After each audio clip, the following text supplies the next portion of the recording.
Hello, we are Project 19039, Optimized Urban Air Mobility Vehicle Design. We are sponsored by Honeywell, and my name is Joseph McCarty. Our other team members include Gabrielle Garza, Alex Maggio, Scott Omo, and Evan Wheelwright.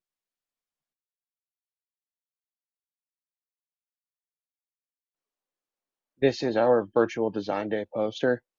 Topics include introduction, methods, results, conclusions, supporting material, and references. And we'll be going more in depth in the final report.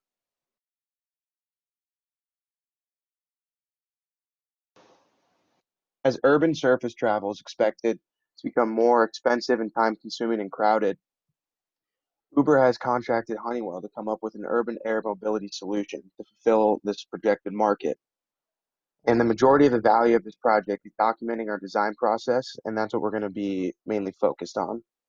And this project is aimed to validate their solutions and reasonings.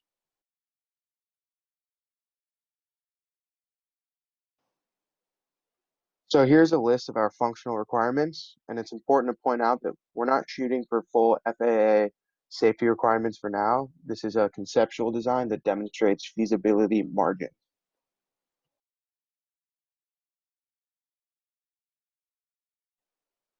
Our mission plan states that we begin with vertical takeoff and transition into our cruise phase, and then transition into vertical landing.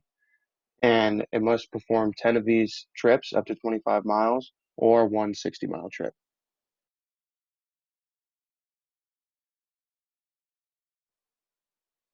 Now I will talk about our initial conceptual design.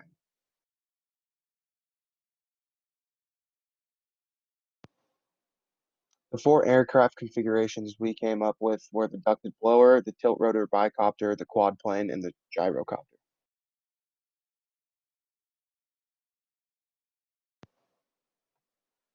So this is our initial trade study evaluation criteria, with the most important being control authority during transition and control authority during hover.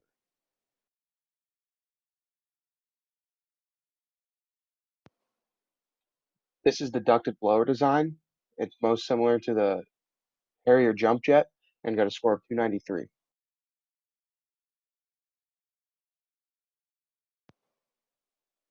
This is the tilt rotor bicopter, which is most comparable to an Osprey and got a score of 310.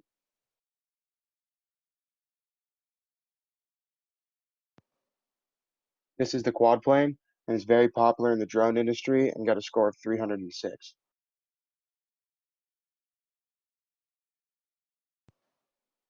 This is a gyrocopter. It does not exist in the market and it got a score of 237.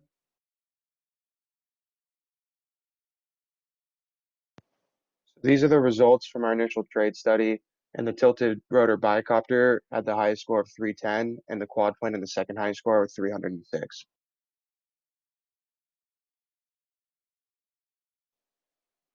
Next is advanced trade study analysis phase 1.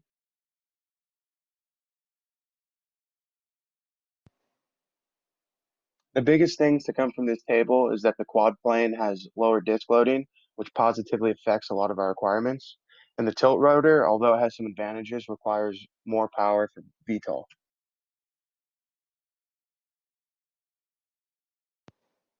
So the quad plane has more disk area, which leads to lower disk loading, which is more efficient, and is why it requires less power to hover.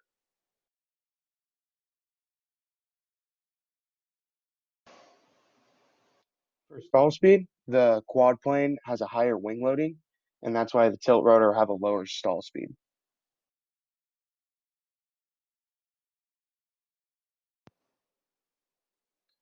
So higher allowed wetted area is more desirable, and the quad plane has larger allowed wetted area, which is why it wins this trade study.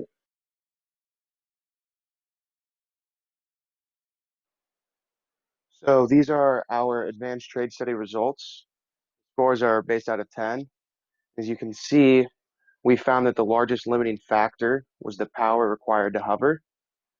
And this is why the quad plane got such a large advantage and scored a 151 compared to the tilt rotor's 113.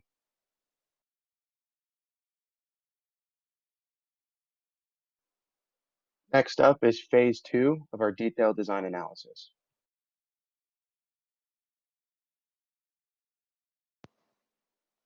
So this is our hybrid power system, and it hasn't really been used in the market, but Honeywell has been working on the HTS 900 hybrid turbine for a long time, and it's actually an engine which will burn hydrocarbons to spin the propeller or use batteries for takeoff and landing. Emission and noise pollutions will be greatly reduced with this hybrid system.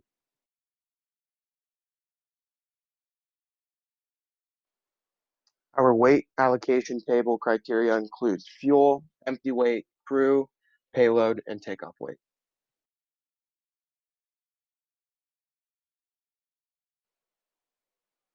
So this is our airfoil selection, and the one on the left, the NLF 0115F laminar airfoil, delays the onset of turbulent flow, provides flight characteristics that are very beneficial for our design.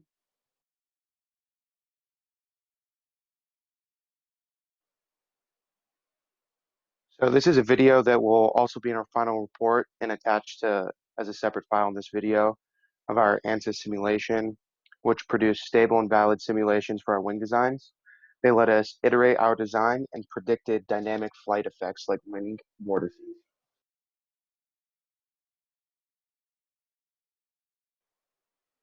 They also helped us validate our airfoil pressure distribution along the wing and cross section. There's a high pressure zone below the wing and a low pressure above the wing, which should be expected. And the analysis showed that the wings produce enough lift to carry the vehicle.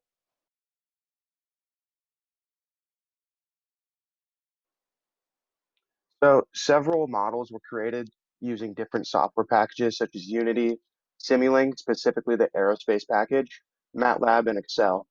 The image on the right is of a system block diagram from one of the Simulink models. Its purpose was to simulate the linear motion of the aircraft, and this projected static stability.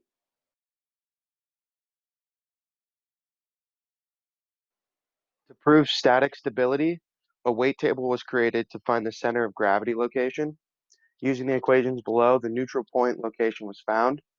From these two values, the static margin was to be plus 0.0098. This is considered weak stability, but nevertheless, it proves static stability.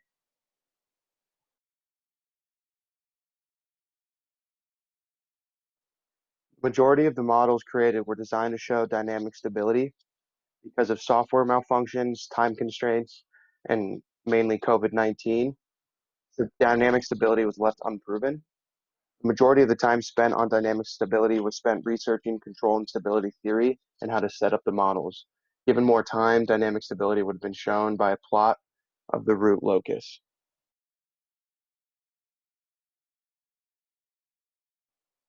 This is our final aerodynamic profile.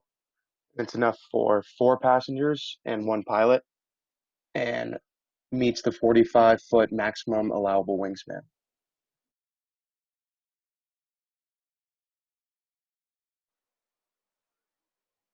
And so during forward cruise, to decrease our drag, we're going to stow the VTOL propellers inside the nacelles, and this will increase our flight efficiency.